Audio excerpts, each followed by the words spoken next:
You're listening to CFRN, the Christian Financial Radio Network. Good afternoon, traders, and welcome back to the CFRN E-mini Futures Cast. This is the daily broadcast of Indeterminate Length, where we discuss all things E-mini, along with some really big ideas on the finer points of trading gold, bonds, crude, sugar, the euro.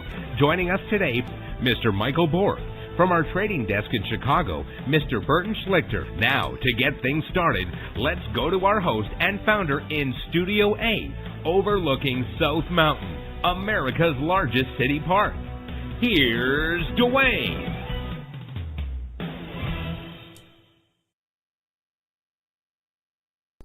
Good afternoon. Welcome back. Today is Thursday. Members only workshop tonight, 19th day of September 2024. Been holding that members only workshop every Thursday night for a really long time.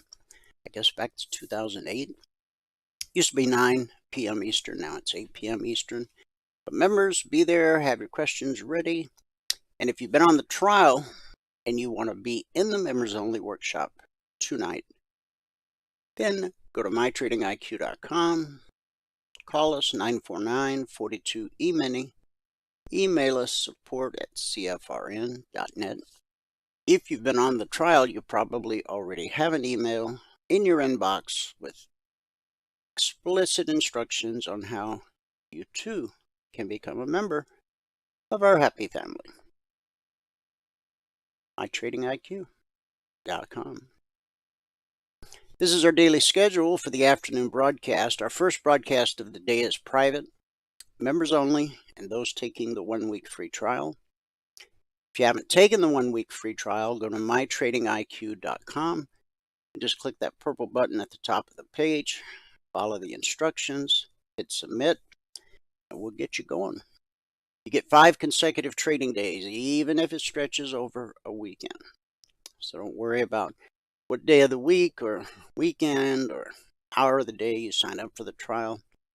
Once we have your desktop set up and your indicators indicating, you'll then, beginning the next day, get 5 consecutive trading days. Again, even if it stretches over a weekend. So we start each day with our daily devotional, word of prayer, some news, recap of the logic and concierge alerts. Michael joins us about 50 minutes into the broadcast for a recap of everything that happened this morning in the live training room. And then at the top of the hour, we go live on the TradingView platform, do some live trading for a half hour. Then I'll come back and wrap things up with our good word for the day. Now, the topic of our devotion, God's dream for your life. We're in day 18 of 19. So tomorrow's Friday. We'll be wrapping up this topic and beginning a new one next Monday. Today's scripture is 2 Corinthians chapter 4, verses 16 through 18, and I'll share with you from the Message translation. So we're not giving up. How could we? Even though on the outside it often looks like things are falling apart on us, on the inside, where God is making new life, not a day goes by without His unfolding grace. These hard times are small potatoes compared to the coming good times, the lavish celebration prepared for us. There's far more here than meets the eye. The things we see now are here today, gone tomorrow, but the things we can't see now will last forever.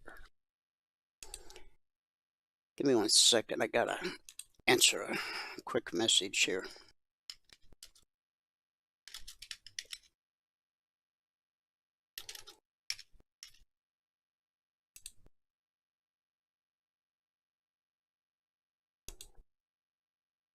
Okay. All right. That's out of the way. Sorry. Okay, today we're going to talk about faith is not denying reality. Probably heard it called blind faith. That's not what we're about. Faith is not denying reality. It's not pretending that you don't have a problem. Faith is not saying, I'm not in pain when you are. It's not saying I don't hurt when you do. It's not saying I'm happy when you're really grieving inside. That's not faith. It's phoniness. Faith is facing the facts without being disheartened by them, because you know God is greater than the problem, whatever it is. There is a brand of Christianity today that basically says, deny all of your problems. Just have a positive confession. Name it and claim it. That kind of thinking didn't come from Jesus. That's Pollyanna. And Pollyanna is not exactly a good theologian. Faith is facing reality without being discouraged by it. You know that God can change a situation. You can build a family on faith, but you can't build it on fantasy. You can build a business on faith, but not on fantasy. You can build a life on faith, but not on fantasy. The key is to look beyond your circumstances. 2 Corinthians, we fix our eyes not on what is seen, but on what is unseen. Since what is seen, the problem, is temporary. But what is unseen, God's power, well, that's eternal. If you look at the world, you're going to be distressed. There are problems everywhere. If you look within, you're going to be depressed. Because there's a lot of things that need changing in your life. But if you look at Jesus Christ, you'll be at rest. It all depends on where you are focused. Circumstances are like a mattress. Get on top and you rest easy. Get underneath and you suffocate.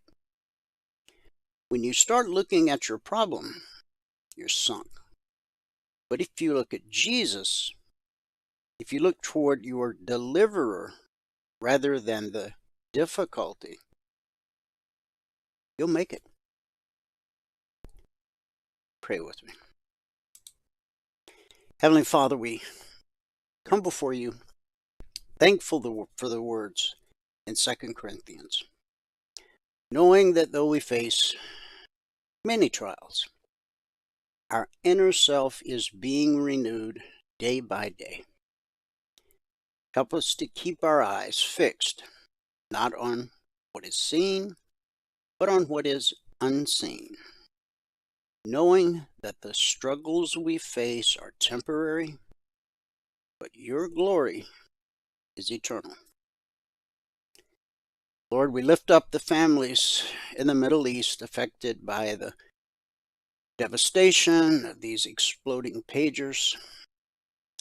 May your comfort and peace surround them in this time of grief.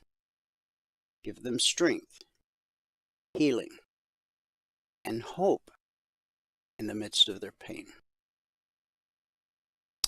And Lord, as this presidential election draws closer and closer day by day, guide us, your believers, to act with integrity, humility, and wisdom.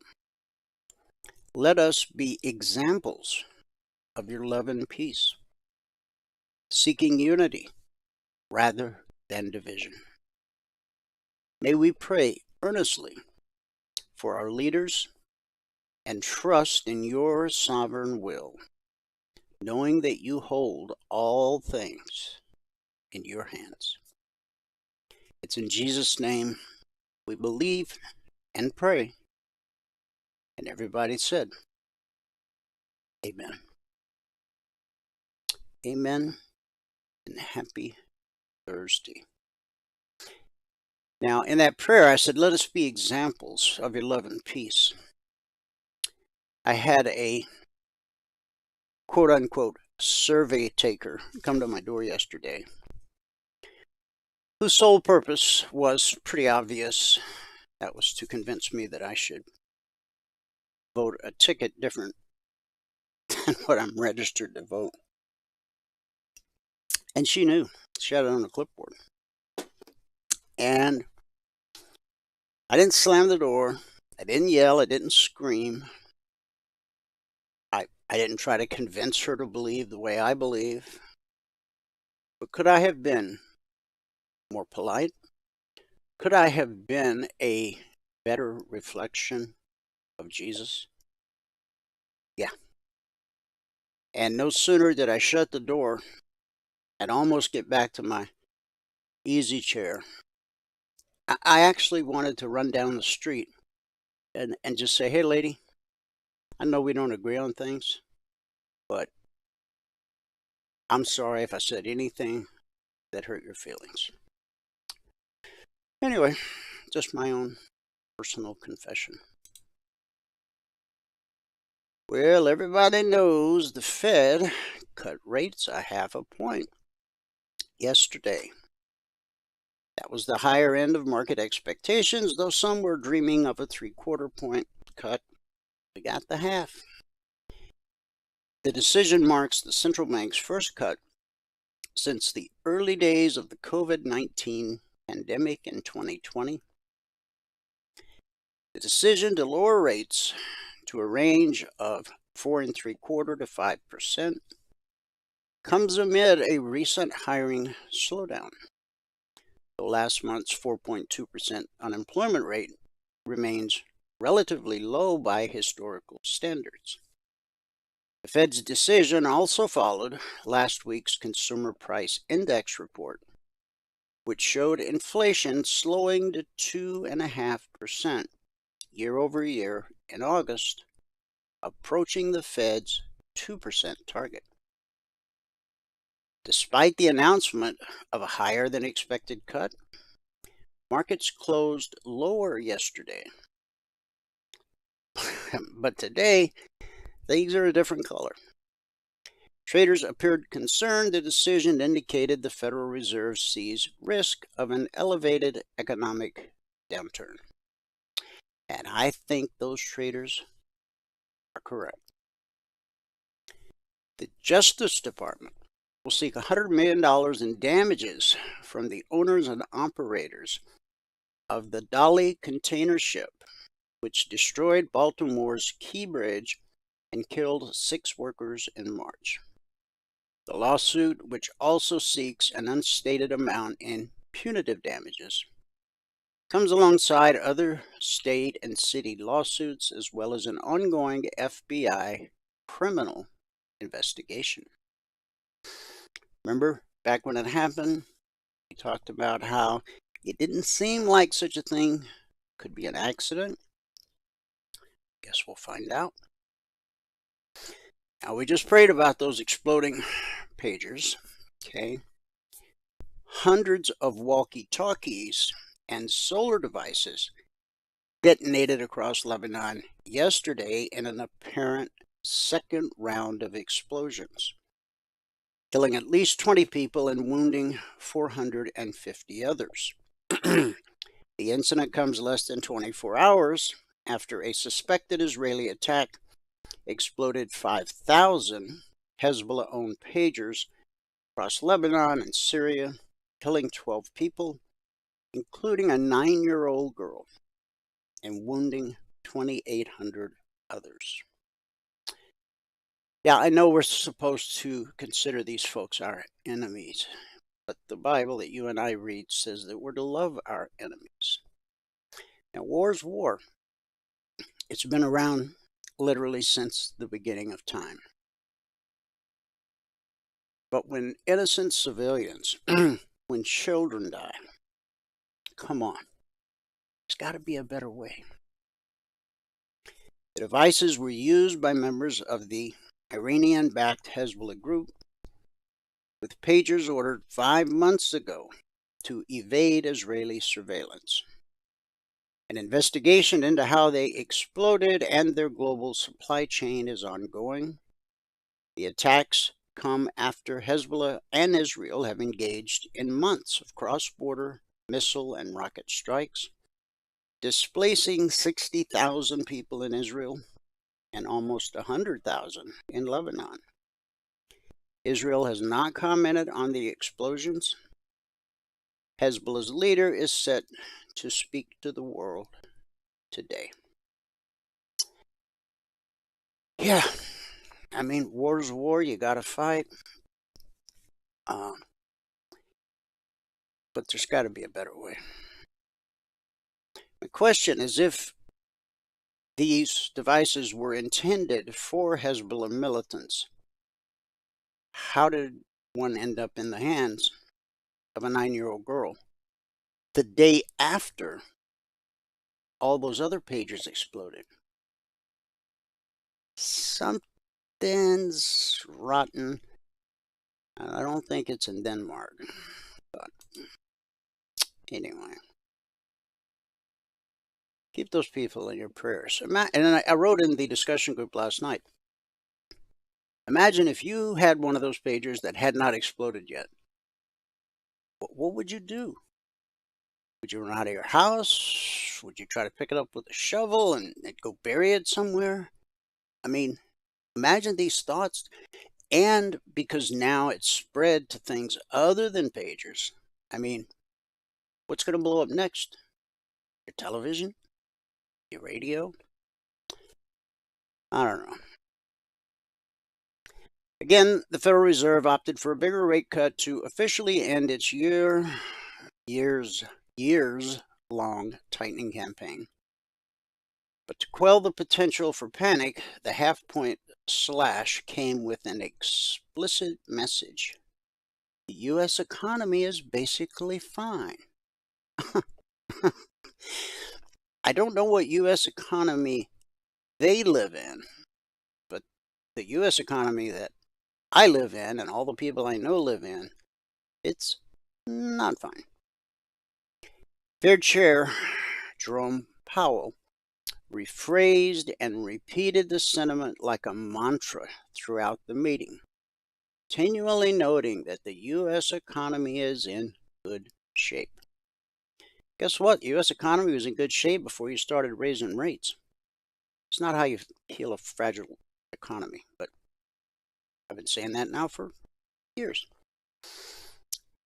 An aggressive move can also be the more reasonable one, in the same way that timidity and hesitation can invite success to pass you by.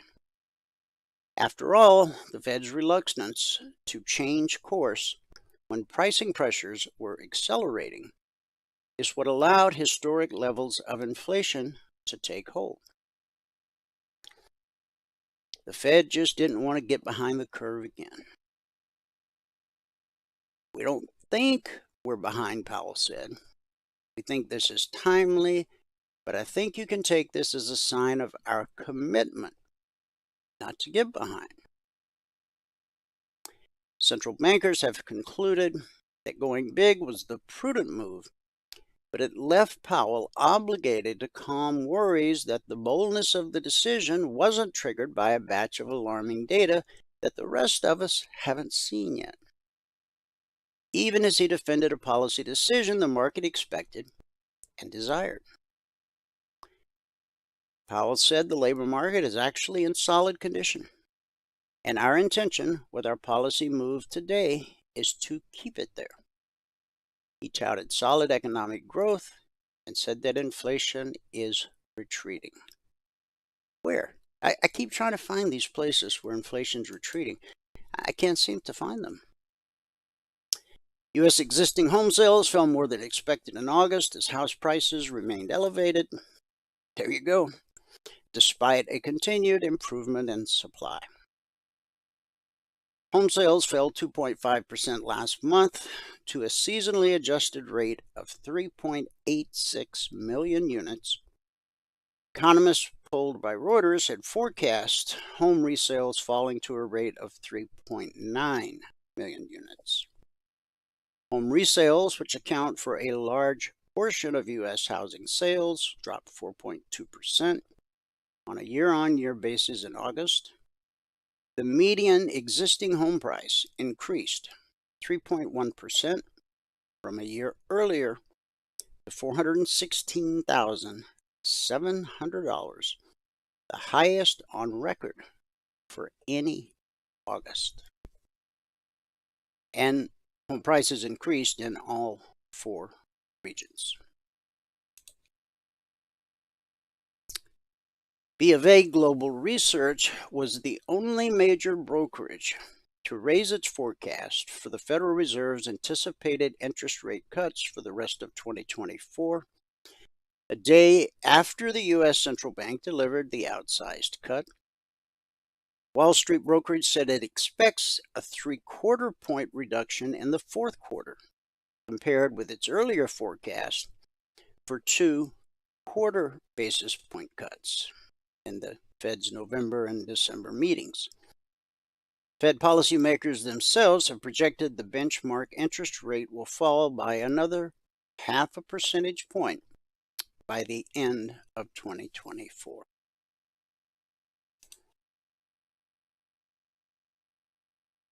Now, one last piece of news, and this goes back to the beepers.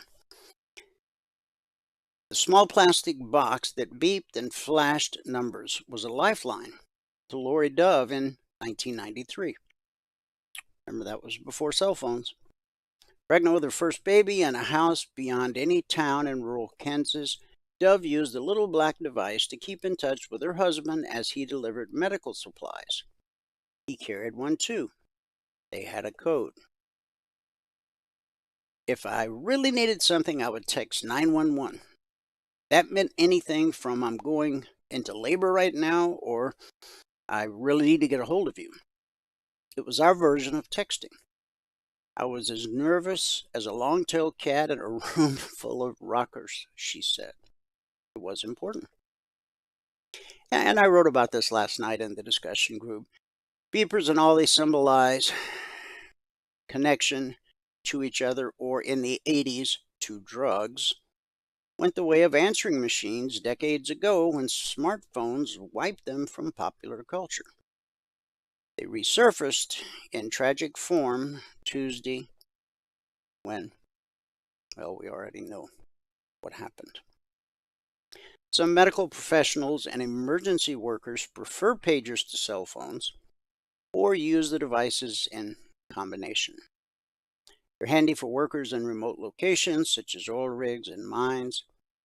Crowded restaurants use them too, handing patrons blinking hockey puck-like contraptions that vibrate when your table is ready. Next time you go to dinner and they hand you that little ticking thing, will you just hand it back to them? No, thank you, please. Just call my name when it's time.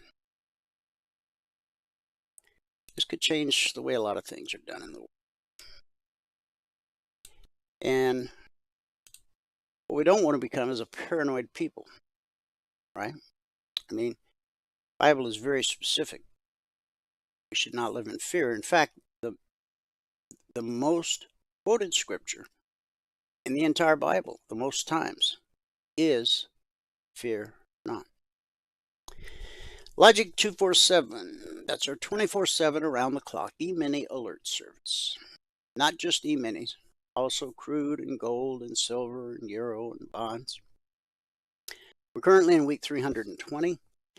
over the last 320 weeks, we've issued over 17,800 individual handcrafted alerts.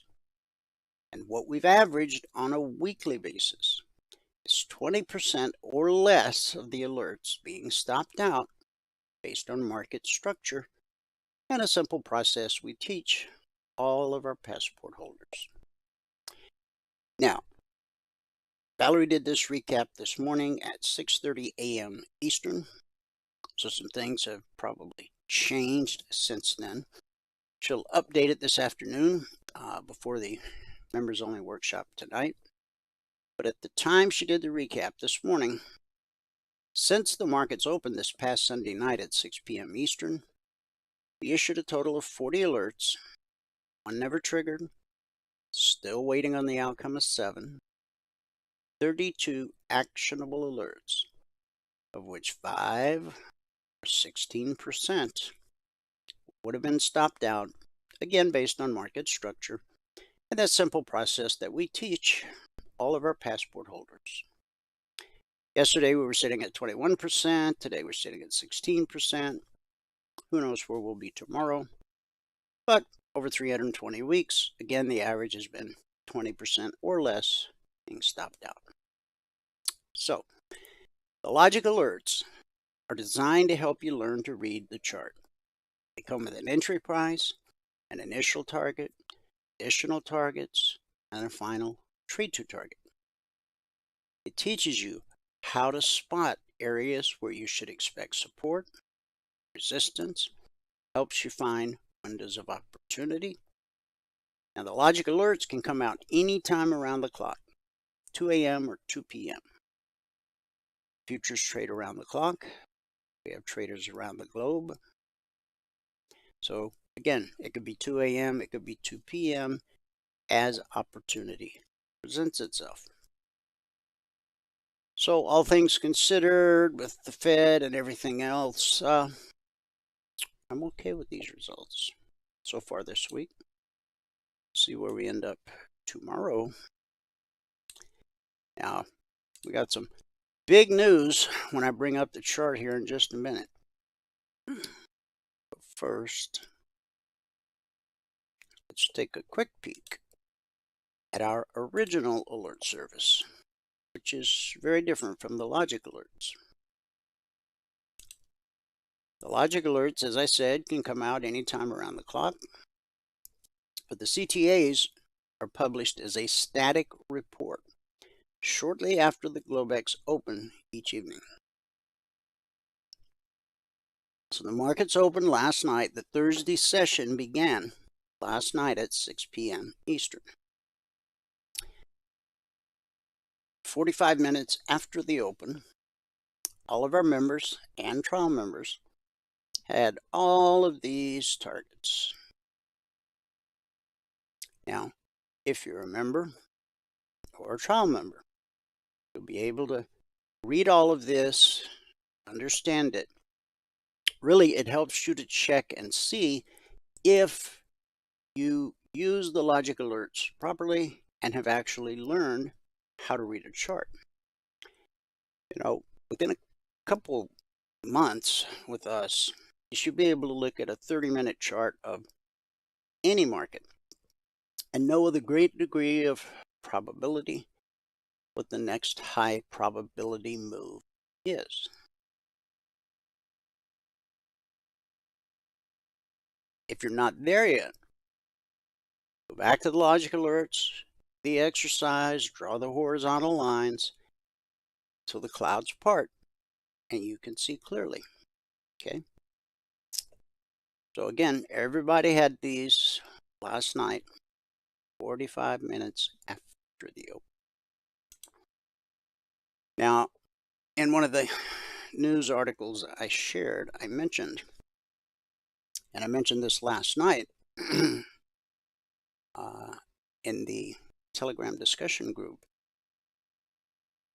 that it was surprising that after the market got this incredible rate cut of 0.5 basis point, look where we closed yesterday.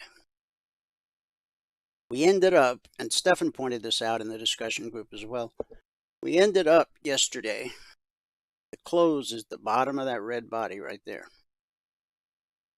Okay. We were basically right back where we were when the alert, or when the Fed announcement came out. We did run up to the 62% fib extension. See that? We talked about that because we had spiked it. This is Thursday, this is yesterday, Wednesday, this is Tuesday. Tuesday we spiked the 50 but closed below it. Yesterday, off the Fed, we ran up to the 62 and it was a huge green candle. But it ended up at the close, a red candle, just above that 38% fib extension. But then came Thursday. Bang. Look at that. That's one big candle. And it's a new all-time historic high. Over here, on July 16th, we put in a high at 57.21 and today's high is 57.28.75. So I'll see if I can get to 57.28. If I can do that, I'll be happy. 57. Nope. Too much. Not enough. Oh, come on. It's 7.28. Okay. So we're 3 ticks off the high. It's hard to get it exactly right on the money on the daily chart. But you'll notice, okay, when I click this and hovered over this, okay, you gotta make sure that that white cursor, that white cross, if you move that, you'll move the whole framework. You gotta hover till it turns green, hold down your left mouse button, and slide up like I just did. When you get it where you want it, release the mouse button. Okay. See, by doing it that way, I didn't change the low, which is still the low. Okay. April 19th. But now these fibs go from the low of April 19th to the high of today, September 19th. April 19th to September 19th. So a new all-time historic high for the S&P 500 E-mini futures. We got our bullish cross. We talked yesterday that it looked like that was going to happen. And just think how surprising it is. Remember, the announcement came out yesterday. On this rush up, everybody grabbed there. And notice where the high yesterday came in. Remember I talked about this round right here where you got blue and climbing, rolling over to become red and falling. That's an important area. Okay, important prices, important areas are almost always tested. And sure enough, that's what that did yesterday. It tested this. Then today, different minds prevailed. I guess the institutional traders just wanted to grab a quick profit and then wait and see how the rest of the world was going to absorb the information from the Fed. Because of the time of the announcement yesterday, 2 p.m. Eastern, Asian traders didn't have a chance to weigh in until last night. European traders didn't have a chance to weigh in until 3 a.m. Eastern this morning. And then I said expect another jolt to Wall Street Open. And did I think we would put in a new all-time historic high? Well, I said it's a possibility. And we did. Not by a lot. 21 and a quarter. 28.75. I mean, it's definitely a higher high. Where we closed today, that's important. Now, up here is the 100% fib extension. Now, on this move down, I almost switched to reverse fibs. But something kept holding me back, and I didn't. And I guess, well, we're looking at the reason. Now, the importance of a daily chart, no matter what you trade, whether it's futures or stocks or crypto or Forex or ETFs, is this. Institutional traders look at daily, weekly, and monthly charts the way you and I look at 30-minute charts, 5-minute charts, tick charts, and range charts. It has everything to do with account size. They have accounts in the hundreds of millions, billions, trillions of dollars, trade in incredible size. They can stay in a profitable trade longer than you and I are comfortable with. They can withstand a much deeper drawdown than you or I can. So what I encourage you to do, no matter what you trade, before you begin your trading session on your smaller time frames, just spend a couple minutes looking at the daily chart of whatever it is you're about to trade. In doing so, you're peering over the shoulder of the traders who move price. So it might be a good idea to know what they're up to. Okay? Nothing but a whole lot of buying going on today. Now, price rarely travels in a straight line, and price did not travel in a straight line during this session. In the live training room this morning, there were shorting opportunities.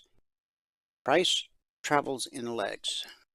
As you can see here, leg, retrace, leg, retrace, leg, retrace. Price always reverts to the mean. In our case, the mean is green. It's called the BBC. It stands for Bull Bear Cross. When price crosses above the green line, we're bullish and anticipate higher prices. When price crosses below the green line, we're bearish and anticipate lower prices. Back above the green line, higher prices. Below, above. It's pretty simple. Now, the markets are fractal in nature, all markets. So the BBC, that green line, can be applied to a daily chart, a weekly chart, a monthly chart, 30-minute chart, a 5-minute chart, a tick chart, or a range chart. But again, if you'll make this part of your daily routine, just look at the daily chart for 2 minutes.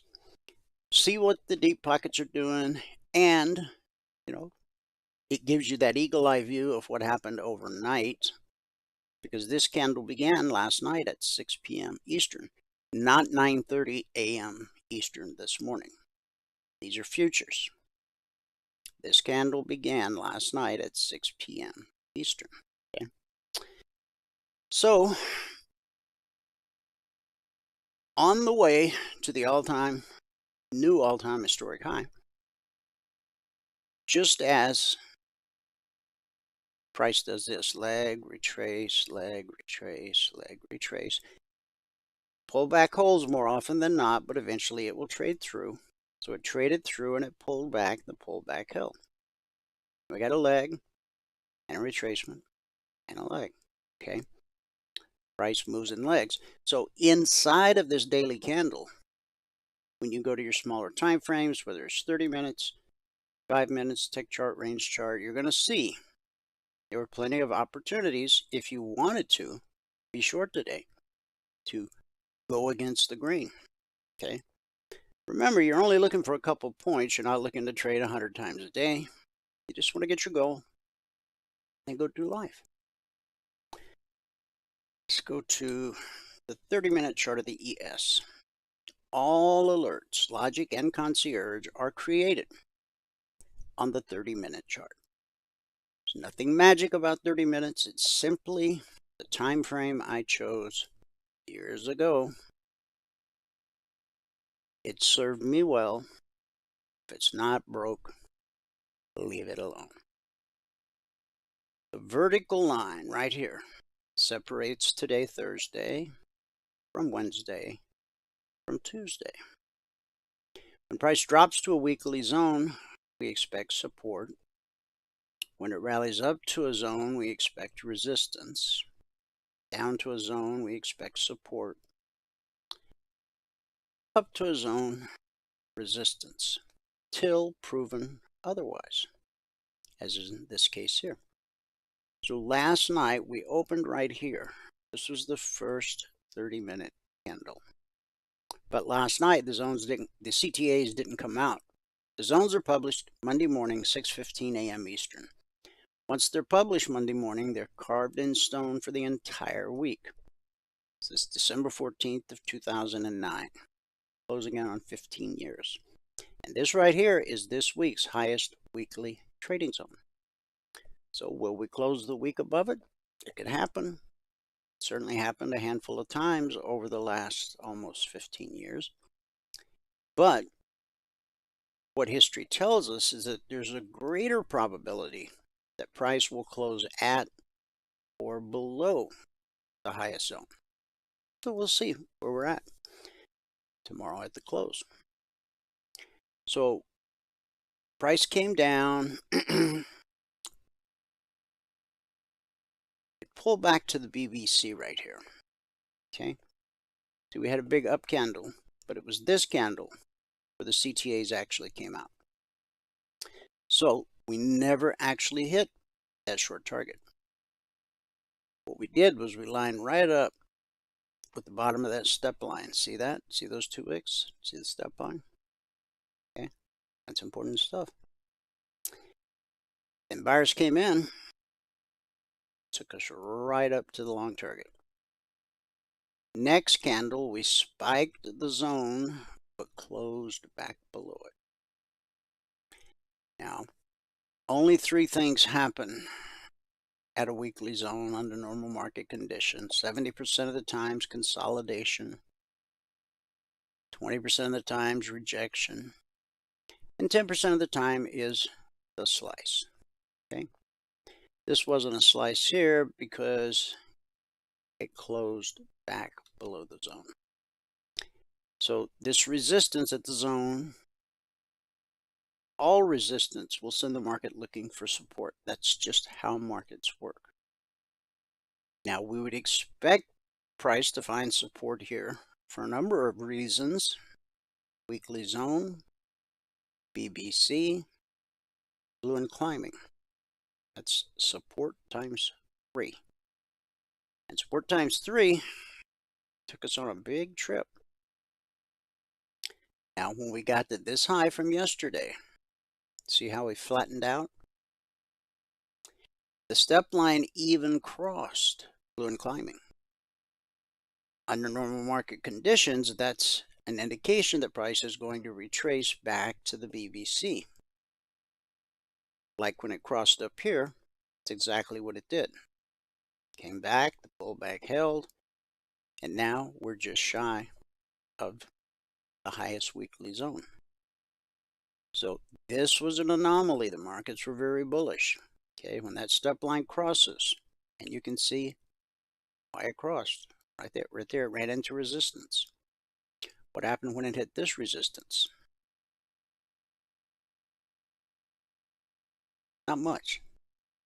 Backed off a little bit, stalled for a minute, and then just kept right on trucking. And then we crossed again, did get our pullback, and we bounced back up to blue and climbing. Overcame it by just a little bit. In fact, we overcame it all the way up to here. And that sent us back down. We weren't able to get all the way to the BBC. Now that's a sign of strength. Okay. And here we are. Looks like looks like we just took out the new all-time historic high. 57, 88, 75. Is that right? Oh, it's going to show the same thing on the daily. All right. Again, these are the zones that were published Monday morning, 6:15 a.m. Eastern. When you become a passport holder, you'll get them every Monday morning. And once they're published, they're carved in stone. They don't change in any way whatsoever. Here's the open last night, right at the zone. Price overcame the BBC and ran right up to the short target. I'm sorry, the long target. That's resistance. Resistance will send the market looking for support. pullback holds more often than not. Again, we had multiple support areas here. We had the BBC, we had blue timing, we had the weekly trading zone. And that's right where we came, right to the weekly zone. And launched another run, which took us all the way up to the target. You had the perfect stack, price, step line, blue and climbing, BBC. We hit our head on the weekly zone, so we consolidated for quite a few hours. 1, 2, 4 hours. Remember, 70% of the time, that's what you expect when price encounters a weekly zone. Here, the step line crossed. We attempted to pull back to the BBC. The markets are very bullish, and off we go. And just like the ES, the second time the step line crossed blue and climbing, we pull right back to the BBC as we would expect. Support send us up to resistance. Blue and climbing gets directly above price. That can become resistance on its way to red and falling. So we come back to the BBC, the pullback holds again. It held and it held and it held, held, held. And now we're really close to taking out the high of the day on the Dow. The Russell. Here's the opening candle last night. Ran up, found resistance at the zone. So we got a leg and a retracement to the BBC. Pullback held. Leg and a retracement. Here we had support times 2, the zone and the BBC. And that was good enough to take us all the way up to the long target. Once we got there, consolidated for a couple of hours. Then we went on to put on the high of the day. Put in the high of the day, 2305. Step line crossed. Price came all the way back to the BBC. Now we had a candle open and close below the BBC. Now, but it was green. Then we had a red candle close, but it had gone up and touched. So we had a retracement from below, and that pullback held. And it sent prices lower. Now it looks like we're possibly going to cross above the BBC. Use this wick right here. Let price get above it. 2280 up to 2282. That's your goal for the day. Right there. On the NQ, there's a rocket ship. This was the open last night, right at the zone. Hit the BBC, came back to the zone. See, when price moves up to the zone, we expect resistance. When it drops to the zone, we expect support. So we got consolidation there at the zone. And then Asia session kicks in gear. And there we go. To the target, through the target, all the way up to the next zone. And then we get a retracement all the way back to the BBC. The pullback holds. And then up we go. These highs right here, see how we went flat? It's right off of that. But the markets were bullish. Remember, Asia just getting their chance to react to the Fed. And then at 3 a.m., right here, London, the UK, they get their chance. Okay? And the opening candle was red. Came back down to the zone, but the zone held. Support sends the market looking for resistance, and it's almost to this week's highest weekly trading zone. Now the step lines, starting to hook right, so we very well may hit it and then roll over and pull back to the VBC and possibly further. Remember yesterday we had a huge green candle that ended up at the end of the session, surprisingly, red candle. So not saying that's going to happen today, but you have to embrace all possibilities. Crude oil, we opened right at the zone, hit the BBC, resistance. It took an hour and a half to break through. So we had a leg, we had a retracement back to the BBC, and it held. And we got another leg that took us all the way up to the target at 69.90. And then we broke through the zone, put in a high here at 71.05. The step line crossed. We attempted, or we missed by just a few ticks with the retracement. Then we come back up again. We take out that high by just a little bit. We reverse and come all the way back down to the VBC. We spike it. And now we've got a high on the session of 71.83. Highest weekly zone overhead, 73 bucks. Could we make that by tomorrow? We could. Okay. This is gold, and Michael has arrived, so he will give us a recap of everything that happened this morning in the live training room.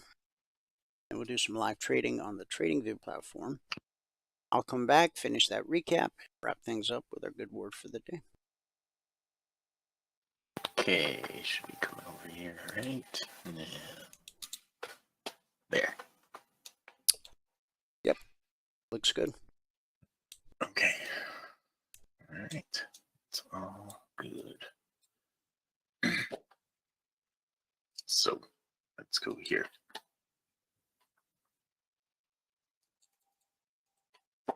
How's it? It's Thursday. Good afternoon, everyone. Today is Thursday, the 19th day of September 2024. 19th day. Wow. Now, if you have not taken a free trial with us, then you need to go here to mytradingiq.com, click on this purple button right here. When you click on that purple button, you will be brought to this page right here. Right on this page, all we ask for is your name, your email, your phone number, and down here, it's 5 multiple choice questions. Fill in all those, and at the bottom of that, if you have an NinjaTrader, give us your machine ID. If you have TradingView, give us your login ID. All right, hit the register button. And once you do that, we'll be able to enable the indicators for you so they're indicating on your desktop as you begin your trial. All right, that is really where you want to be at the beginning of your trial. Now, if you're going to read the spreadsheet, you have to read all the CFTC risk disclosures down at the bottom. Today, as I said, is the 19th day of September 2024. And right now, we're up 200 ticks on the NQ. 15 on the Russell, minus 14 on the YM, and break even on the ES. Put us at $1,005 per contract this morning.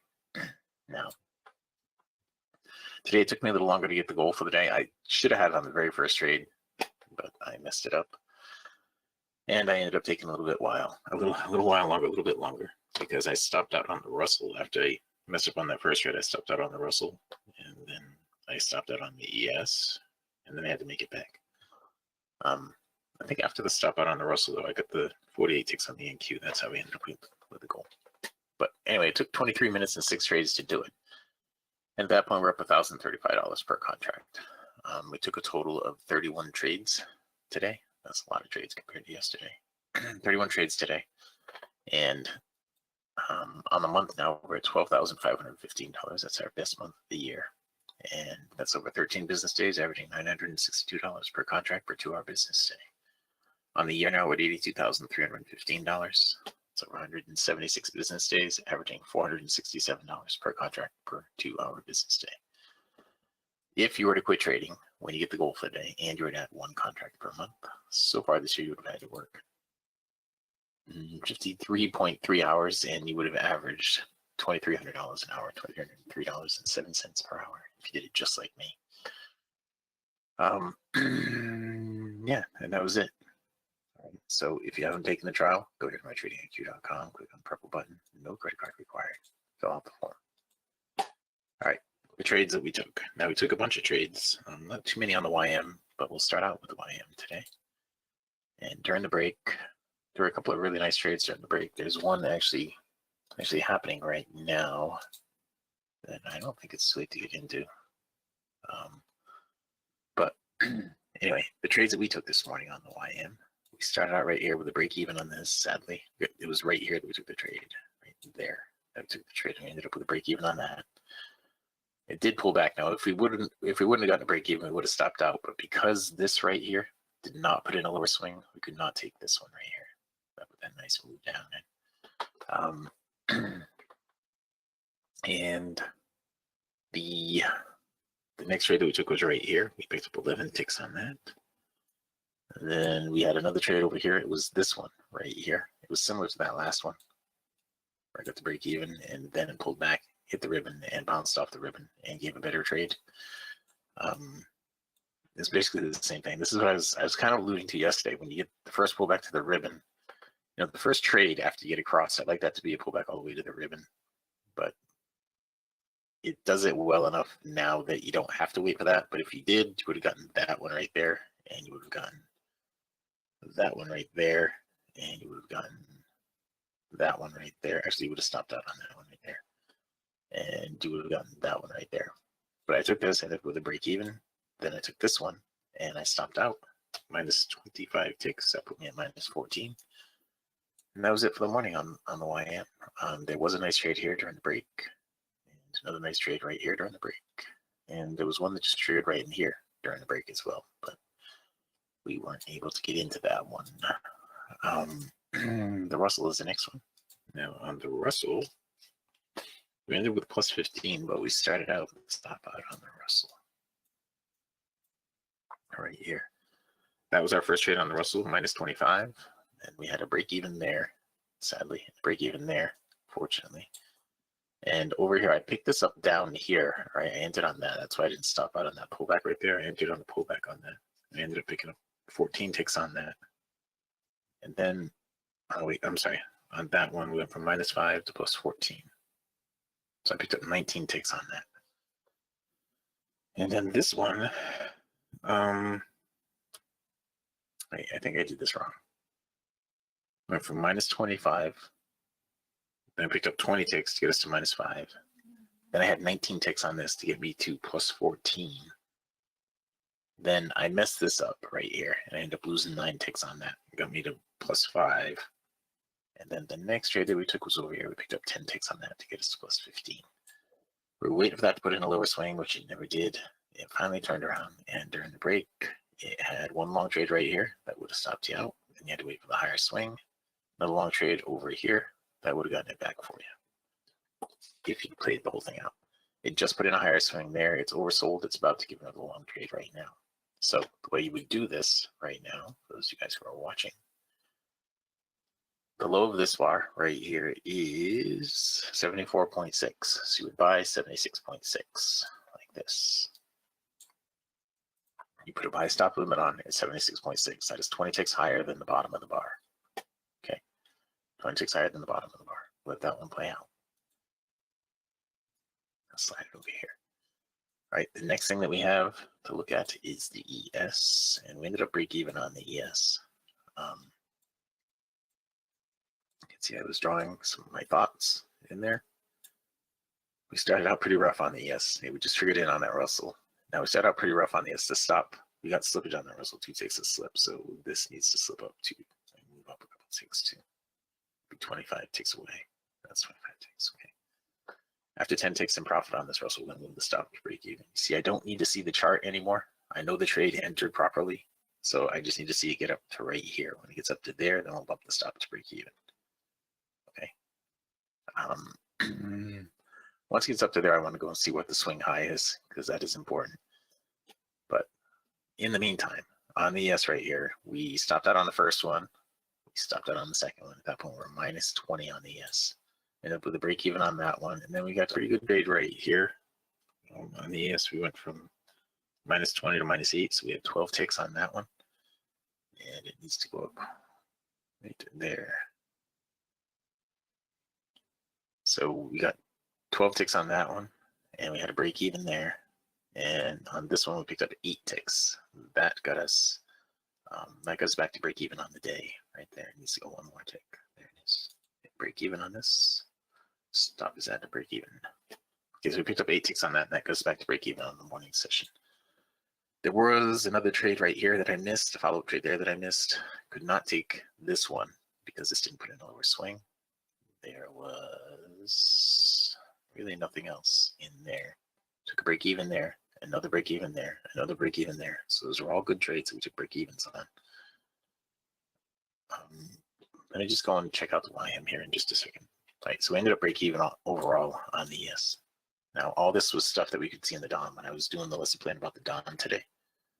I'm just gonna log in 10 and then get out with 10. So I'm not paying attention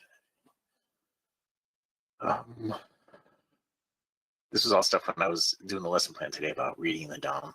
These are all numbers that we could see in the DOM. So if you got an opportunity to trade up to that, that's where it should have gone. And these were, I was drawing this in before price got there today, saying this is what it should do, and this is where it should go, and all those things as we're going through the lesson plan today. During the break, the ribbon was pretty flat here during this period, during the break, that whole half-hour period. And then in here, you had a nice trade right here for the short, did not put in a lower swing, turned around, gave you a nice trade right here for the long. Gave you another one right there for the long, and another one. This one right here looks like it would have stopped out to the tick, I think. Depends where you entered. If you got the entry right here, exact entry at 85.5, then your stop would have been down at 83. Your stop would have been down here at 83, right there. So you would have stayed in it for the whole ride, or some of the ride anyway, maybe a break even trade, and that's it. They gave you this right here. It didn't actually give you a trade there. It didn't come out of the order block. So there was some pretty good stuff going on there with the ES. Now that Russell trade, I wanted to go and look and see what the swing high was. The swing high was right here, right? So we got 10 ticks out of it. So that was good enough. It got up to the swing high and we got 10 ticks. I'm happy with that. The NQ, we had quite a few trades on the NQ today. So let's get into that one right now. I didn't open up the question box. If anybody had any questions, sorry about that. Okay, no questions. It is Thursday, so this is partners meeting tonight. Just a reminder to all of you, partners meeting tonight. And I just went right by everything. Here we go. On the NQ now. We started out with a break even here. This is where I should have gotten the goal for the day. On this very first trade right here, I went like 30 ticks into profit, and I was trying to get my stop to break even. And by the time I got it to break even, I should have locked in 20, which would have gotten the goal, but it came right back down and took me out of break even. The next one over here, another break even. The next one over here, another break even. Then finally, I'm on trade here. So all the trades were on the NQ and the Russell. So my first trade was the break even on the NQ. Then I stopped out on the Russell. It was minus 25. Then I had break even, and finally plus 48 right there. That's where we got the goal. So we got 48 there, and then we gave 36 of it right back right there, and then we had to work our way back. Plus 4 ticks there to get us to 12, then plus actually 20 ticks there to get us to 36. Then we had a 48 right there to get us to 84. Then we had a 12 there to get us to 96. And then we had a 4 to get us to 100. Then a 48 to get us to 148. Then a 20 to get us to 168. And a break even, a 4 to get us to 72. And a 28 right there to get us to 200. So we did miss a bunch of trades in here. There was a trade here we missed. There was a trade here we missed. And one there, I guess. They had to put in lower swings every time. So I guess if we took that one, it didn't put in a lower swing. So they would have been combined, those two right there. And Then that one we missed, and that one we actually got. And let's see, what else did we miss? In here we missed that one. It's been a nice trade. All through here. I was kind of doing the lesson plan in through here, so I wasn't paying as much attention to it as I probably should have. But there are some nice trades in here. This one right here did not put in a higher swing. That looks like it would have stopped out. So you wouldn't have been able to grab that one. That did give you a full 48, but you would have been able to take that. That gave you a little bit. Coming over here during the break. Let's see, during the break we had a pretty flat period right here. You could have taken this trade right here. Now these are 31 range bars. So this one right here went about 20, 25 ticks. It did put in a higher swing, so you could have taken another one if you had another one, but the ribbon was crunched up through there and crunched up through there. And finally over here, it changed directions, gave you a nice trade right there. Now, remember what I was saying a few minutes ago about after you get across above or below the BBC, the pull back to the BBC, this is one of the ones that didn't pull all the way back to the BBC that gave a really nice trade. Now, once again, I want to know, sorry, I just get so distracted. I want to make sure that we're coming off a higher or lower swing every time we do this. And we got to have all the lines visible in the ribbon ticket trade. So right in here, there was nothing. I would need to put in a higher swing. We did finally over here. We got it right there. Another nice trade. Then a lot of sideways action right here. We didn't put in a higher swing after this last one right here. And now it's struggling to put in a lower swing. Looks like you could have taken a trade right here. That gave some pretty good movement. I guess you could have taken it right here too. Either one of those. I guess this would have been the first one, but you can't really see all four lines. This one you can see all four lines. So you could have taken the trade right there, and that went from, we'll say 154, 153 down to 146. Plenty of room, 28 ticks in there to get your stop to break even or take some profit. And now we wait. All right, so we ended with the NQ at plus 200 ticks. And everything else right now is kind of jammed up. The Russell is the closest thing to giving us a trade. All we need for the trade setup is for this to get down into the oversold and for us to see all four lines in a ribbon bullish like that. Okay, that's all we need for the trade setup. So the down close allows for an entry short if the OB, we don't have the OBs on. You mean the ribbon of the overbought triggers going down. Okay. So the down close allow for an entry short if coming out of the overbought. Yes, if the ribbon is spread. You know, if you can see all four lines in the ribbon. Here, let's go here, Chris. We'll go right here. The rules right here. Step number 1. All trades must come after a higher or lower swing. All trades must come after a higher or lower swing. That's rule number 1. Then for the short trade, all lines in the ribbon must be visible. Then the blue line in TV trade's trigger must cross below the overbought level. That's it. Those are the rules. In this case, come after a lower swing, and you're going short, it's going to come after a lower swing. So you're getting the pullback. And then it's just going to come out of the overbought when you can see all four lines in the ribbon. So what that is just like this right here, or even just like this, it's happening right now. Okay, it hasn't pulled up into the overbought yet, but what you'd be looking at over here going the other way, we're coming off a higher swing. The ribbon is all spread out. We need this to get into the oversold and then come out of it. Over here on the NQ right now, you see the ribbon is all spread out. We have a lower swing. We need to pull back up and get that to the overbought and then come out of it. That's all. That's all you have to do. If you can see all four lines in a ribbon on the down close in this case, then you can take the trade. All right, on the up close, this has got to get into the overbought. And you see it has not gone into the overbought yet. This bar has got to close up to get it up there. Now, this last bar closed right there. This bar closed right there. It doesn't have to actually even hit the ribbon, but this bar is going to have to close up. Right? So this bar can go down and fill the downside and then close up and close right here, possibly. Or it could close all the way up into the ribbon. But it's got to close up to get this into the overbought. If that doesn't get in the overbought, there's no trade. Okay. If this doesn't get into the oversold, there's no trade. On this one, you can't see the ribbon at all, so there's no trade. On this one, you don't have a higher swing, so there's no trade. Okay. So this is getting up into the ribbon. It needs to close up and drag this into the overbought, and we'll have an opportunity, maybe. If it gives the down close right here, there's not going to be a trade because you're not coming out of the overbought. Okay. Though I think in yesterday's lesson plan, I showed you guys something in yesterday's lesson plan that you could use to take this trade right here if it happened. That you could use to take that trade. Okay. So you got a down close right here, but this closed up. That is a miss. You want to wait until you get this into the overbought and then take the down close. Okay. This closed in the wrong direction. This closed in the wrong direction for the close of the bar. That usually does not lead to anything good.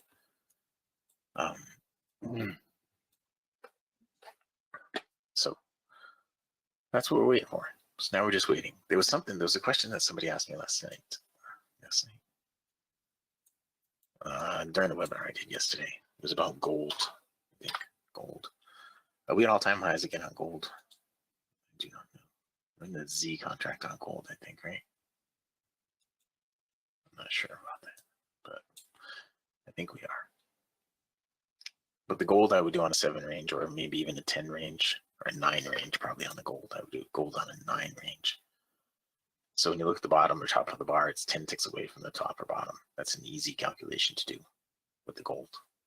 So I do this like on a 9 range if I was trading gold.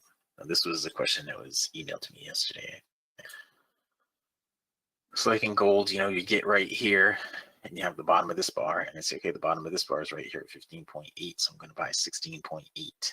10 ticks above the bottom of the bar. It's just easy math. 16.8. Because that would close up, be the up close, would bring us out of the oversold, and I'd be filled right there at 16.8.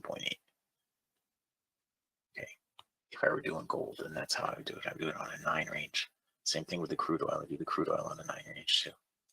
Okay, because if you do the crude, I believe we're in December crude also. If you do the crude on a 9 range, it's the same kind of math. Like this one right here. You're looking at the bottom of this bar. Well, this bar is building. You're looking at the bottom of the bar. You're oversold. Down here, you're looking for an up close because the ribbon is all spread out. So you know the bottom of the bar is right here at 32. So you're going to buy 42. Right? Easy math. So you have a buy stop limit right there at 42, and bing. There's the goal for the day. That actually gave twice the goal for the day. From 42 right here up to 62.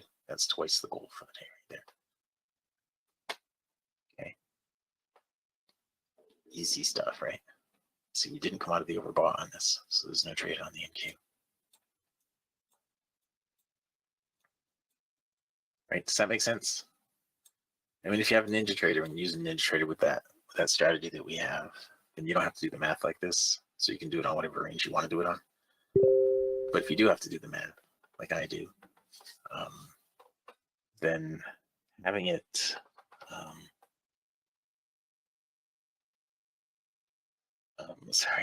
having it an easier to calculate numbers. It just speeds things up. Okay. All right. You're welcome, Chris. We'll see you tonight. All right. It is now 1:13, and the Russell needs to give us a down close and drop into the oversold.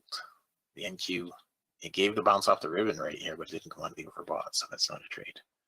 The YM did not put it in a higher swing, so we just got to wait on everything right now. We just have to wait on everything. Okay, everything.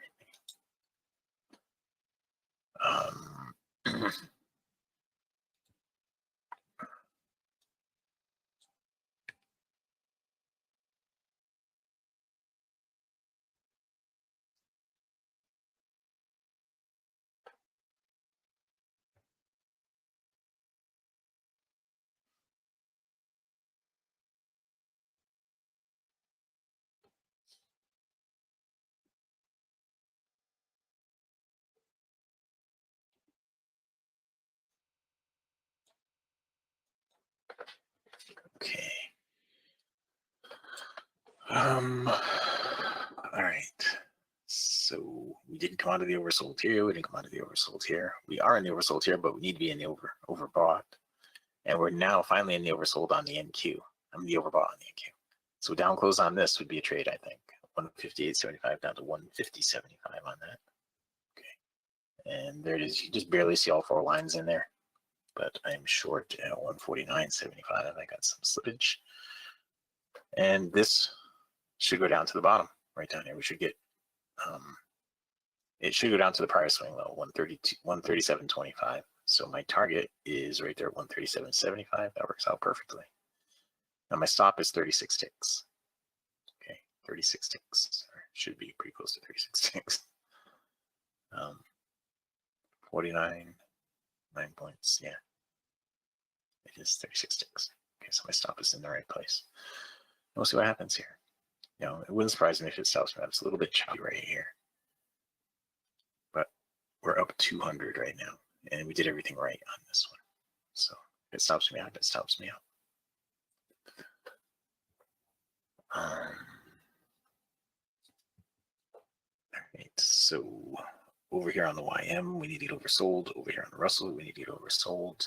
And over here on the ES, it really needs to get to drop down some more and then pull back. That's what the ES really needs to do. All right. So let's put the NQ right here and we'll see what that does. I think it's going to stop me out. I'm going to slide it over here. I'll let you know if it did just stop me out. It did just stop me out. Okay. I want to go look at other stuff because we really don't have any other trades sitting up right here. Oops. Okay, so the Bitcoin right here is having a nice move up. Now we got above 60,000 the other day and it pulled off of it. Now it's running back up from here. Let's shut that off for a second. And all these other things that I had drawn in here, this is a daily chart. So we found some pretty good support right here. Right here, triple bottom support right there. This is the resistance level. It's got to get up above right here. Right, it hasn't been up above that since the middle of last month, about this time last month. If it does break up above that, then obviously the next level is going to be up here at 70,000. So it could be pretty bullish here as we go forward, as we get closer and closer to the elections and all that stuff. You know, we're less than 50 days away now, I think, aren't we? From both elections and Christmas. Christmas Pretty is close. 100 days away or something like that, isn't it? Yeah, where we are, I think. Oh, November 5th is the day, right? It is. It is indeed. When can you start voting early? Some places Vote you early, really vote can. often. Yeah, vote early, vote often. Right. That's the Get 'em in Chicago there. line. Make sure it counts. At least once. This whole thing they do with ballot harvesting and all that, I just blows my mind. But it is what it is. I don't know why they don't just do it like they used to. You have one day to vote. Get in there and vote. I mean, American Idol can tally a cajillion votes in the time it takes to do a commercial. A commercial break. Yeah. In 3 minutes. And in the United States, can't manage to. There's third world countries that have same day results. I mean, Yeah. Yeah, well, I mean, that's because they're doing it like we used to. You know, get in there and you vote. Yeah, one day you get in there, you vote, and you're done. Yeah. Not all this mailing. Do you remember when you're in the military and you're away and you can't vote because you're away? You know, they allowed us to mail in our votes then. mm-hmm. We had to mail it in ahead of time. You couldn't mail it in. You could mail it in like 2 weeks late. You know, Right. It had to be way ahead of time. You had to mail it in, and it's just, you know, I don't get it. I don't know why well, I do know why. I mean, we all know why they've complicated the process. Because the more you complicate it, it's obfuscation. Yep. The more you complicate it, the less anybody knows how it's working, and the easier it is to screw it up or mess with it and adjust the results accordingly. So we all know that that's why. I think they ought to think to, you have one day to vote. One 24-hour period, so it covers all the time zones. And this this whole argument about whether you should have, photo ID when you go to vote. I mean, you gotta have photo ID to drive a car. You got to drive a car to buy fly on an airplane. Yeah, you got to have photo ID for everything. Why should voting buy be any different? smokes, buy wine. I mean, there's just practically everything in life. If you want to go enroll your kid in daycare, you better have some picture ID. So why is it that one of the most important things to our nation, our voting process, why should that be exempt from having photo ID? I mean, it's obvious that, somebody's trying to rig the game. I mean, this old, we're too old, we're too poor to have, picture ID. Really? Well, then how do you cash your welfare check? I don't know. Yeah, How do you cash that? How did you open that bank account to cash that welfare check? Right. And all the people that are collecting. Oh, I use auto deposit. Okay. Well, yeah, you still had to have picture ID to open the account so they could auto deposit it in there. Yeah. Oh, it's a scam. You're being scammed out of our country. All right. So we've got a low here on the NQ. What is the low? 160. So we're buying 168 on that right now so far. And the ES, it did have a low. It did come out right here. I didn't do the ES. The ribbon's all crunched up, so I guess I haven't really had a chance to do the ES since the ribbon's all crunched up. The YM doesn't really have anything. So the NQ is the only thing. Possibly going in the other direction. Possibly not. We have a new all-time historic high on the S&P today, right? I did not know that. Yeah, we do. By about 7 points. Oh, it's not the ES that I'm looking at. It's crude oil. Yeah, the ES. Let me put that on and see. Here to the Z contract. All right. And that explains why there's only one target in the table. Because there's only one pivot above where we currently are on the ES. Yeah, we've pulled off the high of the day by a little. And did you hear that other types of devices started blowing up? Yeah, they had some sort of cell phones blowing up too. But they're really sticking it to them, aren't they? I don't know if that's, I don't know how they control that. How do you control that? You know what I mean? Walkie-talkies and solar devices. Yeah. Now, is that something that's got to get a signal? Because I don't know how you get a signal to a solar device, depending on what kind of device it is, I guess. Or is it just like what they call a 0-day virus where, it's going to explode on this day, or this virus is going to release itself on this day. Hundreds of thousands of computers around the world. I don't know. I don't know how they did it. And war's war. War should be fought between men and, I guess, women. I don't want to be politically incorrect. Yeah, but of course. But yesterday, a 9-year-old girl got killed. I don't care how brutal the war is. There's no reason that a 9-year-old child should die. Yes.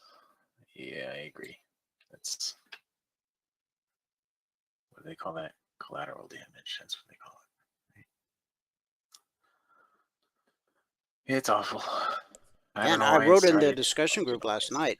If you had if you had a pager and you were in Lebanon and it had not exploded yet, what would you do? Yeah. Would you pick it up and carry it out of your house and bury it, or would you just leave your house? I mean,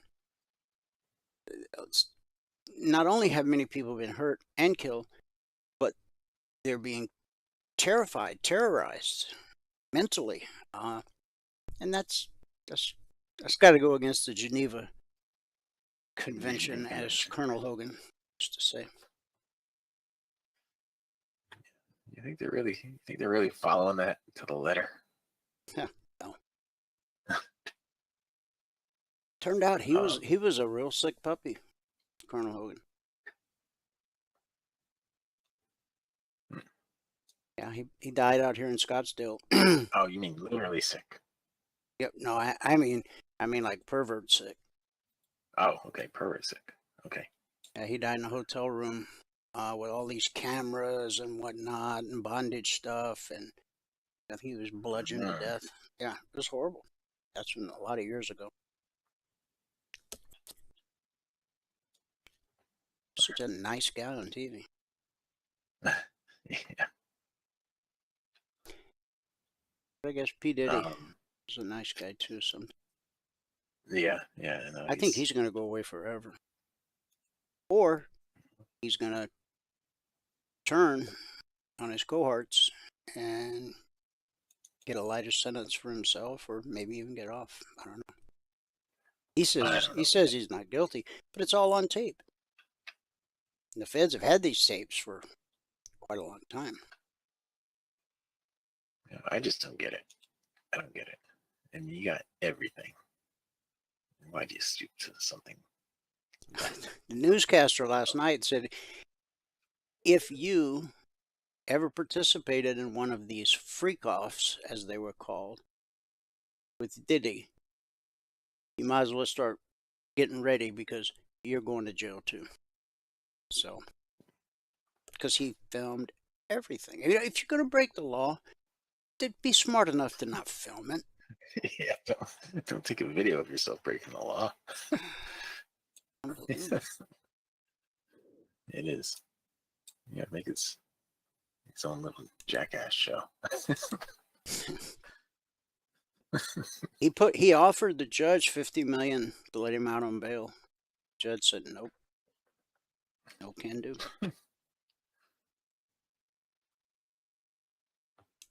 Craziness. All right. Well, there was a YM trade here that I missed. I got a little bit of this Russell trade right here, and we've gone sideways here and here.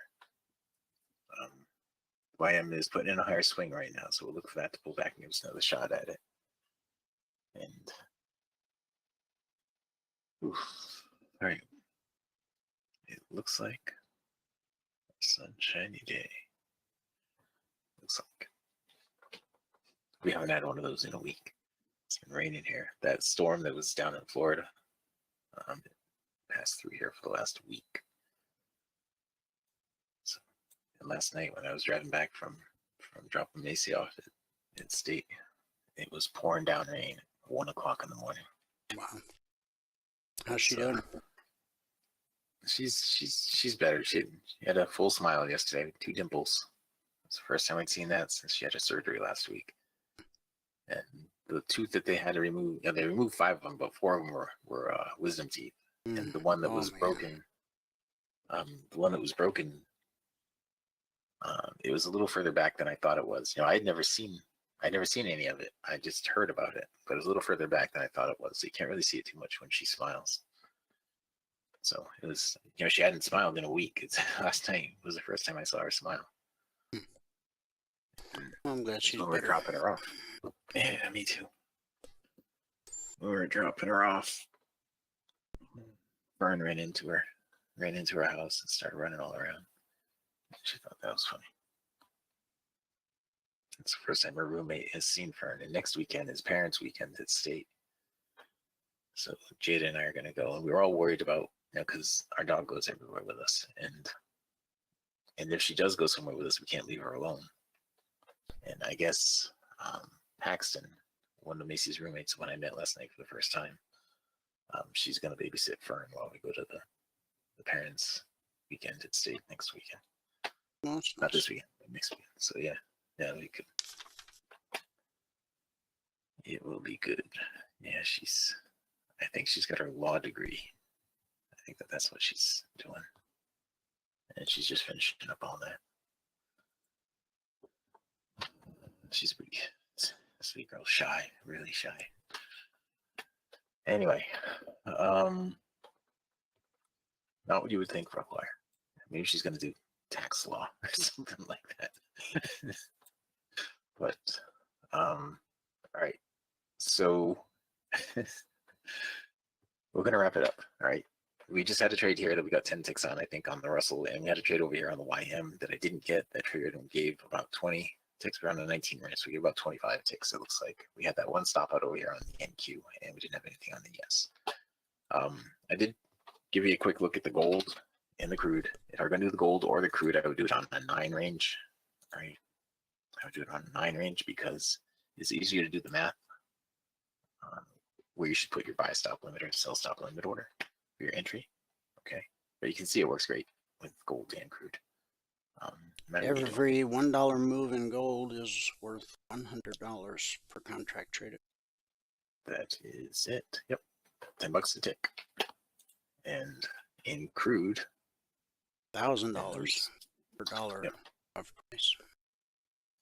Here we go. On crude, and I think we're on the Z contract X. on that too. Oh, X contract. Okay, well, it doesn't really. Whatever you're trading, the stuff works just as well. Right? I just went to the Z contract. You can see on the Z contract, anytime it comes out of the oversold, when it's when the ribbon spread, it's good. Comes out of the oversold when the ribbon spread, it's good. Again, you're not there to trade all day long. You're there to get your goal for the day. And if you can't take this stuff and get your goal for the day pretty quickly, then you're doing something wrong. Right? That one right there. That one right there. That one right there. Between those 3 trades right there, and that's a half-hour period. But between those 3 trades right there, goal for the day 3 times. 3 times over, maybe more. It's not complicated. And we have made it about as easy as we've ever made it. I mean, other than actually placing the trade for you, it's about as easy as we've ever made it. All right, so if you have not taken a free trial, go here to mytradingiq.com. Click on the purple button right here. There is no credit card required for the trial. Take the trial. When you take the trial, you get access to all the indicators. Now, when you take the trial and it brings you to this registration page, down here at the bottom, we ask for your NinjaTrader ID if you have one. Now, we don't really, if you're not going to use the charts for NinjaTrader, we don't really need your NinjaTrader machine ID. You don't have to bother with that. If you don't have a TradingView platform or TradingView ID, you should really get one. You can get a free version of TradingView if you want to. Get a free version of TradingView. And to get that, go here to Trading Platforms on mytradingiq.com. Click on Trading Platforms right here. Watch this video. It's a 3-minute video. Get the free version. Click on this link right here. Right, this one right here. Get the free version. It's a month. Click on the monthly. I know it says $14.95 a month, but you get it for a whole month for free. All right, and you can test everything out. You're going to need to pay for the data. The data is $7 a month, but you're going to need to pay for the data. If you don't want to do it live in real time, you can always test it out in delayed data. You won't be able to take trades with me in real time, but you can learn how to take the trades, and you can do the trades in delayed data as a occur delayed data if you want to. And you'll eventually get the same results. It just won't be real-time results. But James, really, your comment, Michael's on the Z contract and I'm on the U contract. No, I rolled all the contracts to Z Sunday night. So are you referring to a particular market? Yeah, were you referring to the crude or something like that? Crude's on X. Yeah, because when I just flipped to the gold, I flipped the gold to the Z, and that might have been, I'm not sure what the gold's supposed to be on. Which market did you see me on the U contract, James? Or me on the Z. Okay. My chart on the S was showing 1521, 1571.25. Yeah, we should all be on Z contract right now. I rolled that on Monday, and Dwayne rolled everything. We talked about it on Friday, I think. And he rolled everything Sunday night when he did the zones. I don't know. So I was probably on the wrong chart or something like that, James, because I flipped back and forth. I'm not sure. That price that you just typed in, 57.20 if I'm not mistaken, that was the previous all-time historic high. 57.21. I don't know about that, but I believe you saw what you saw. I think I was probably on the wrong contract. It's probably my fault. But either way, I'm going to pass it back out to fabulous Phoenix, Arizona, in Studio A, overlooking South Mountain, America's largest city park. It is Lane. Okay, recap of the morning session. Today it took 23 minutes and 6 trades to get to $1,035. You are on Z. That's good. That's what we should be. Thank you.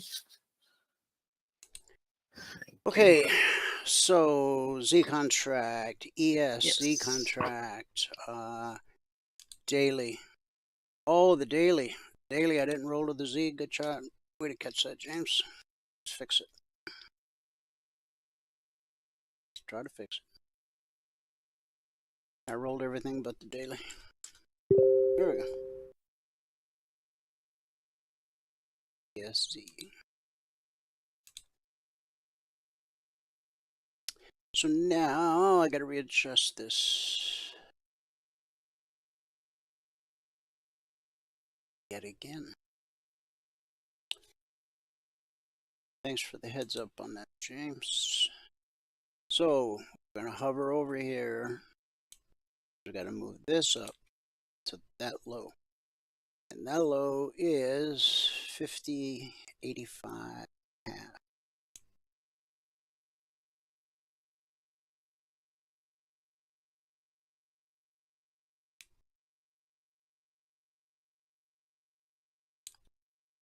That's 3 ticks off. Okay. And then this is 57.91.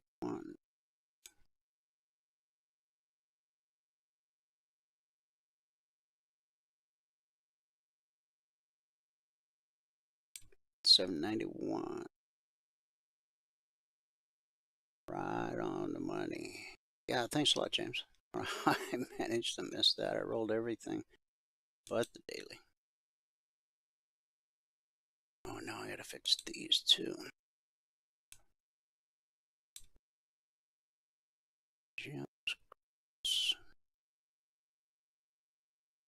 Start 53.30.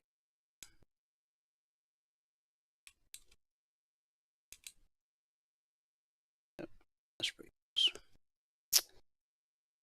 And then this has got to go there.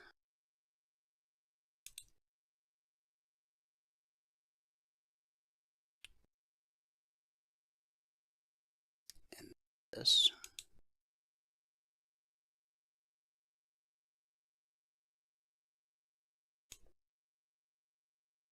Is up there. Nope. Higher. But higher.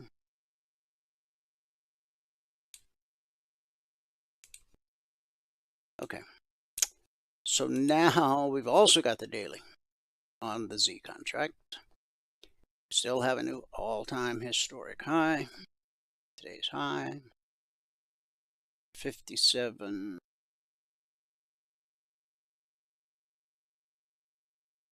Previous all-time historic high.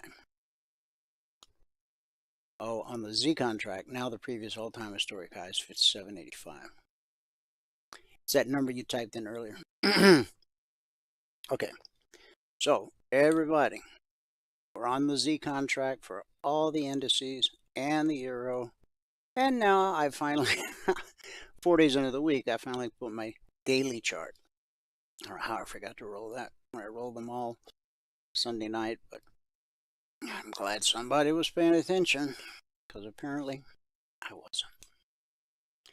Okay, here are the fib retracements from this low to this new all-time historic high. These are the fib retracements, and these are the fib extensions. So now that pushed our 100% fib extension substantially higher. In fact, No, I'm going to leave it there for now because that's based off this low to this high to this low. Okay. But then we did all of this, but then we came back and they became relevant again. This 50% fib extension being resistance, resistance, resistance again and again and again. But now, again, yesterday we of course still had a red candle. Today we still have a big green candle. Okay. All right, so I think we were on gold, and here we go. Here's the open last night, and we dropped. We spiked red and falling just enough. They hit the short target. Support is in the market looking for resistance, which it found at the weekly trading zone to the tick. Zones 2591/92. That high was 91.6. So resistance sends us back to support. Blue and climbing. Blue and climbing gets us above the BBC all the way up to the long target.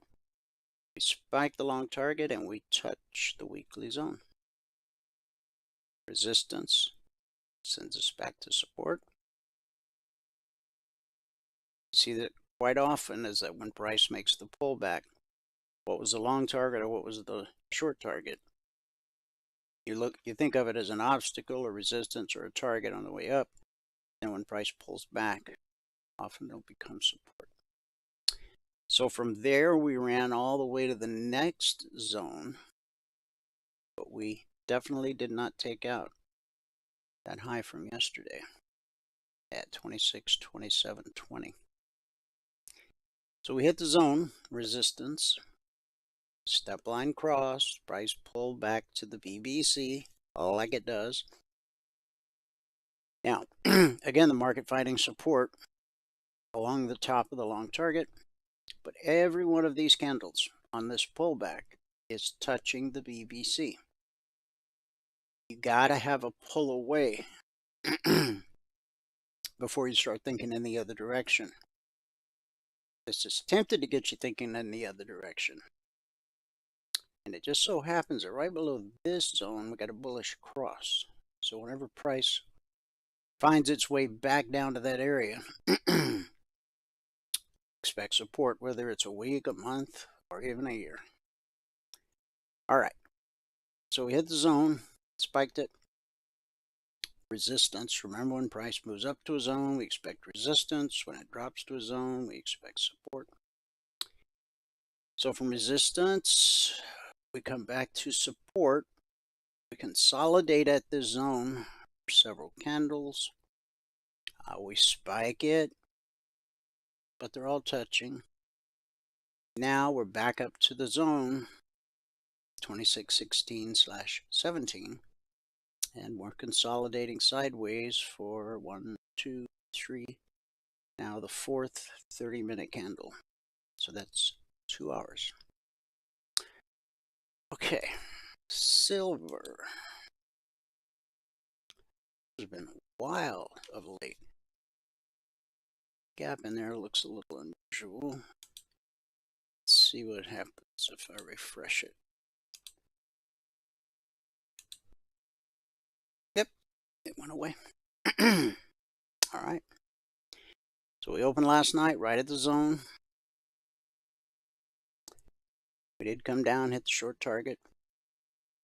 Now, it was 45 minutes after the open that the CTAs came out. So it was during the life of this candle right here. And on this move, we just consolidated at the zone. We did not touch the target. We put a leg up and then a retracement. And that's where we hit the target, spiked it. Red and falling turned to blue and climbing.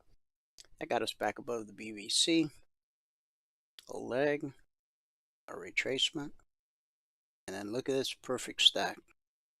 When you see this on your 30-minute chart, I mean, if your trading plan is to just get your goal for the day, put the mouse away, that's exactly what you should do.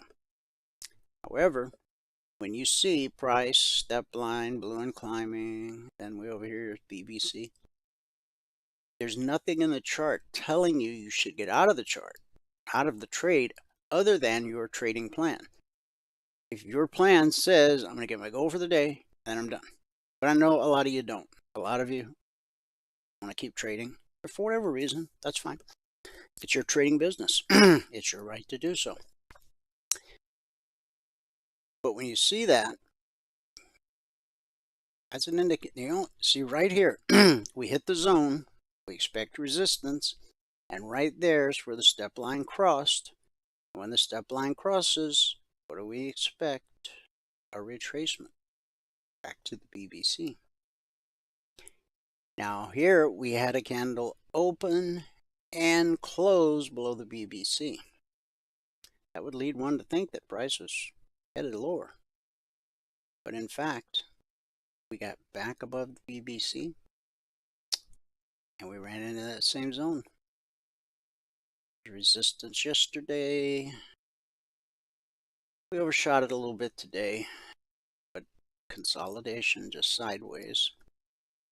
And now we were consolidating just above it right here, and right here we're consolidating just below. But you got blue and climbing. Okay. Now, if we overcome this zone, the high of this candle is 31.59.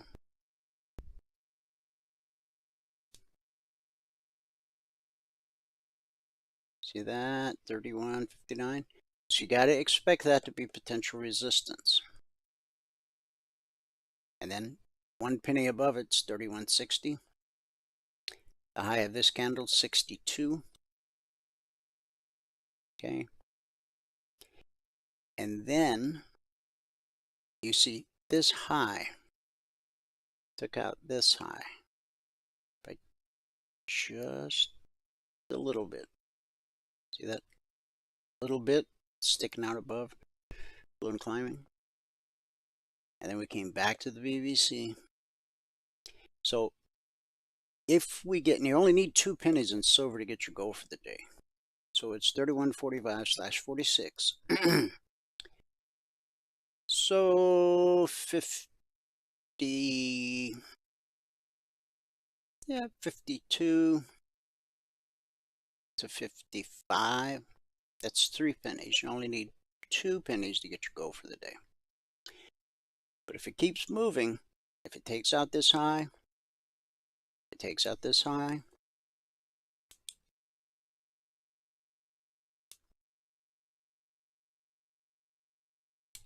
that right there is potential resistance. Okay. Watch it. You'll see it's not 100%. Very few things are 100%. More often than not, yes. So we'll see what happens if the price gets back there when we look at it tomorrow. Euro. Here's where we opened last night. Below the BBC with a red and falling overhead. So we consolidated for an hour and a half at the zone. We dropped to the target. Dropped through this zone, found support at this zone. Buyers took us back up, got us above the BBC. Consolidated at the zone for an hour and a half. And then we had that price, step line, going climbing. Up it goes, right to the target. Spiked it by a couple of ticks. Retracement, same thing. And then a pull back into blue and climbing. Now these two are running parallel, and it looks like the step line actually got on the right side of blue and climbing, but instead of doing this, it just ran with it, and price continued to run. But once we hit this zone here, party over. Get a retracement back to the BBC, and this time we trade through, go all the way down to the zone where we find support. Consolidation. Support will always send us looking for resistance. Got above the VBC. We got blue and climbing here. So this move up could very well take us to this area right here. And potentially even here. So this Fed announcement that created, this was really odd yesterday. I mean, if we'd have had this candle yesterday on a half-point rate cut, that would have made complete sense. But to have a half-point rate cut and end the day with a red candle, that just seems wrong. But it is what it is. And so today, traders gain their confidence. 97.5 now.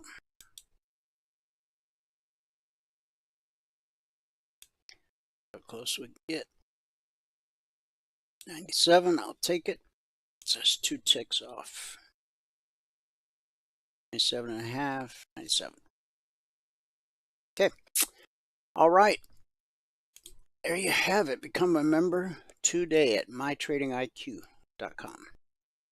If you have any questions, call us at 949-42-EMINI or send an email to support@cfrn.net.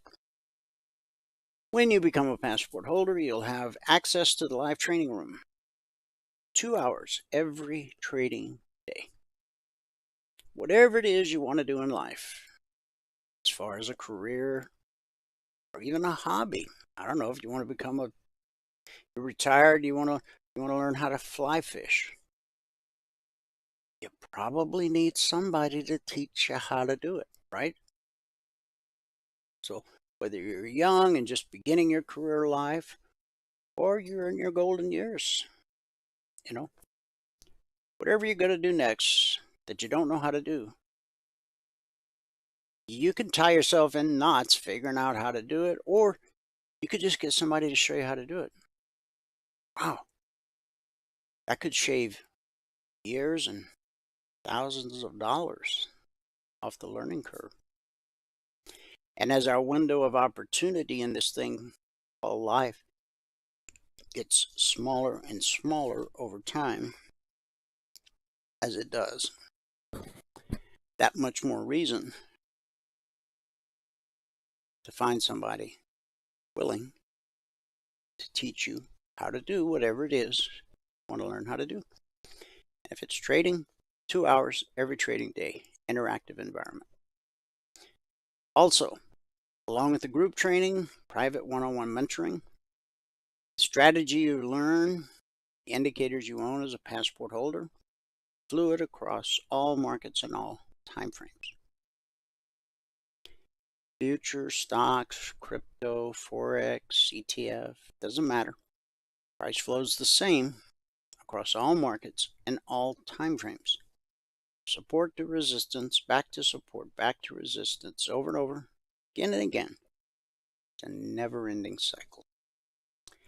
As a passport holder, you get the Logic 247 alerts, the concierge trade alerts, the weekly trading zones every Monday morning, 6:15 a.m. Eastern, and you'll be able to attend the workshop tonight and every Thursday night at 8 p.m. Eastern, and you'll have access to the vault that has lots of previous workshops. mytradingiq.com. Okay, good word for the day. I'll wrap this up. Yesterday, we talked about the fact that you need others. We all do. It's a thing. Now, based on the demographics of our audience, most of you are married, or have been married, or have been married several times. Not here to judge. Not my job. Matthew 7:27. The winds blew and beat on the house, and it fell. So for the next couple days, we're going to talk about rebuilding your marriage. I know this isn't for everybody in the audience. Some people are very happily married and wouldn't change a thing. But based on our audience, there is somebody that needs to hear this. Probably more than one somebody. In fact, your marriage may be at a point where it could go either way. You no longer act as much like a married couple, and you act more like just roommates, right? So, can that be salvaged? Can that be saved? Well, the answer is yes. Today, about 50% of all new marriages end in divorce. Sadly, that's true whether you're a Christian or not. Sometimes the reasons are circumstantial, such as a redundancy or a home repossession. Other times it's relational, such as a betrayal of trust or an addiction to drugs and alcohol. There are times when separation is a necessary option. But if you're committed to rebuilding your marriage, you must learn how to reconnect and work to restore what you once had. In order to accomplish this, you must both be willing to enter into the process and commit for the long haul. For the next few days, we're going to look at 4 key areas. And if it's not you, but it's your neighbor, I want to share this with them. Okay? First, you must know the other person. It's a mistake to try and figure out your spouse, put them in a box, and label them for the remainder of their lives. Knowing someone is an art in progress, not a static science with unchangeable data. You must view your mate as a mystery who requires ongoing scrutiny and lifelong learning. The Bible says in 1 Peter 3:7, husbands, in the same way, live with your wives in an understanding way.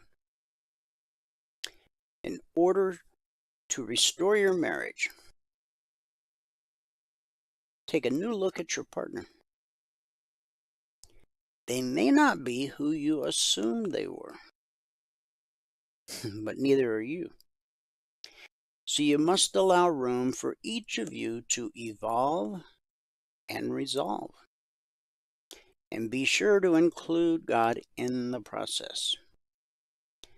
Jesus said that a house built on the solid foundation of God's Word would stand strong in the storm while others around it are falling apart. Read about it in Matthew 7.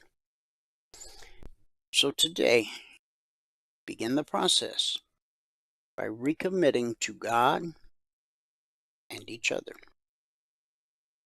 And that's our good word for today and for the next couple of days. Thanks so much for tuning in. Whoever you are, wherever you are, may God continue to richly bless you with His mercy and with His grace. And I'll see you at the bell.